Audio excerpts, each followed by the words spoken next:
For thousands of years, the city of Troy existed only on the edges of the imagination. It was considered a place of impossible sieges, warring gods, and towering monsters, a pure geographical fantasy, no more real than Atlantis. The man credited with giving this myth its enduring shape is Homer.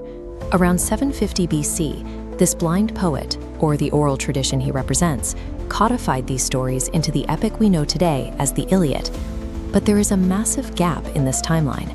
The war Homer described took place at least 5 centuries before he was born. He lived at the tail end of the Greek Dark Ages. This was a 500-year historical void, where Greek civilization had entirely lost the ability to write things down. This leaves us with a historical puzzle. We have to determine if Homer was simply entertaining an illiterate society with fiction, or if he was building his myth directly on top of a real, physical city. The attempt to find that physical city began in the 1870s with Heinrich Schliemann. He was a wealthy German businessman with no archaeological training, driven by a singular obsession to prove that Homer's epic was true. Teaming up with a British diplomat named Frank Calvert, Schliemann traveled to a mound in northwestern Turkey called Hisarlik. Convinced the legendary city was buried underneath, he began carving trenches through the earth. His method seemed to pay off.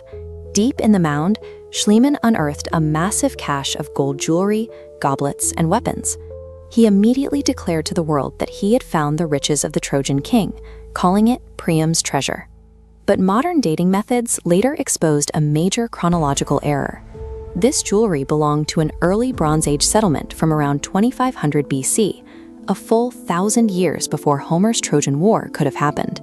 In his rush to unearth a myth, Schliemann had dug straight past the real Troy, destroying vital historical evidence in the process. To correct Schliemann's blunder, later generations of archaeologists had to carefully map out the heavily damaged Hisarlik mound and piece together what he had torn apart. Excavations revealed that the site is composed of 9 distinct settlement layers, built directly on top of one another over several millennia.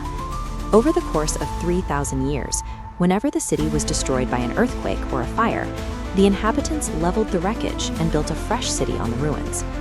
To find the historical setting for Homer's epic, archaeologists focus on the late Bronze Age layers, specifically the ruins labeled Troy 6 and Troy 7. Within the layer known as Troy 7, the archaeological record is packed with physical evidence of a violent siege, collapsed walls, burned debris, and bronze arrowheads scattered through the streets. Carbon dating places this intense layer of destruction precisely between 1220 and 1180 BC. This specific layer of dirt confirms the myth's foundation. A catastrophic war occurred at this exact location, matching the timeline of the Homeric memory. The archaeological evidence from the site indicates that the people who lived and died in Troy were culturally distinct from the Greeks. Excavators discovered a bronze seal inscribed with Luwian, an Anatolian language. The defenders of Troy spoke this language, marking them as foreign to the heroes in Homer's poem.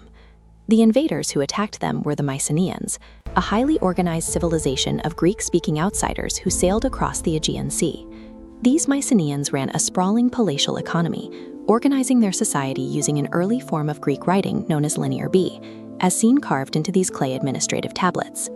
The poetic clash between Achilles and Hector is the surviving memory of a geopolitical Bronze Age war between an expanding Greek empire and an entrenched Anatolian stronghold. Shortly after the fires at Troy burned out, the entire Mycenaean Greek civilization catastrophically collapsed. Across the Mediterranean, palace centers fell into ruin, international trade networks disintegrated, populations plummeted, and the ability to read and write vanished.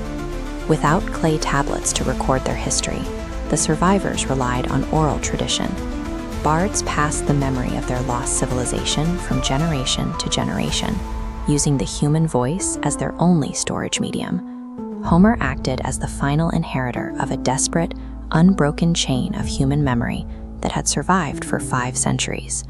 The mythology of Troy is the 3,000-year-old echo of a very real historical fire, preserved in the only way a collapsed society could remember it.